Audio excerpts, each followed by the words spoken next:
You get all of the current day Superman's powers and his knowledge to use it, but in order to keep it, you have to fight and defeat Iceman. Do you think you're able to do so?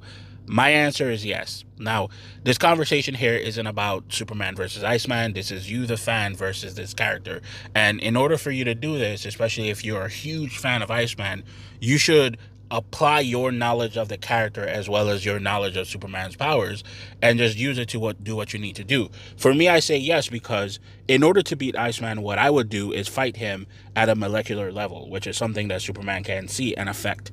The very first thing I would do is speed myself up to faster than the speed of light, which gives me a lot of time to be able to do what else I need to do.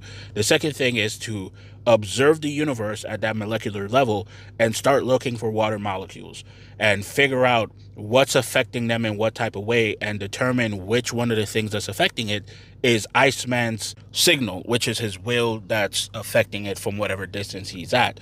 And then I would track that signal back to its source and destroy the source. Now, destroying the source is going to be a problem because it could be moving all over the place.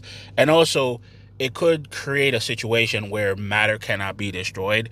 So that now could potentially create a black hole somewhere. I don't know. But the point there being is that I think that's a viable plan to be able to defeat Iceman. My biggest problem, however, is quantum entanglement. So quantum entanglement basically dictates that a particle can affect another particle at a really, really large distance instantaneously. And it breaks one of the fundamental rules of the universe, which is nothing can travel faster than the speed of light, which is actually in real life. Now, if you apply that to comic books, it could be way beyond that point. But the point here being is that Iceman has a speed feat that nobody ever really talks about. And there's a possibility that in being this Superman character trying to chase him down, he would receive instantaneous information that we're tracking him and he would just move.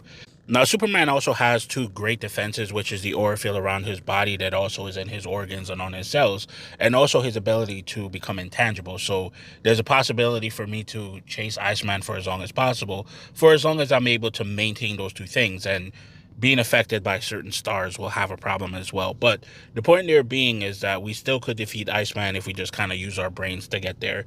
And the hardest factor is just kind of gets destroying the actual nucleus of himself. What is the center point of his actual consciousness? It's kind of like when Gohan destroyed Cell. In that particular case, it's a little bit easy because you just had to destroy him at a cellular level. But there's a possibility that destroying somebody at a molecular level, which is potentially Iceman, might create a whole bunch of other issues that I don't really completely understand. So for right now, whoever listens, go ahead and tell me what you would do to defeat Iceman. I don't care that you can't, just figure out a way to do it and have fun doing so. Have a good time. Use your power smartly. Till next time. Peace.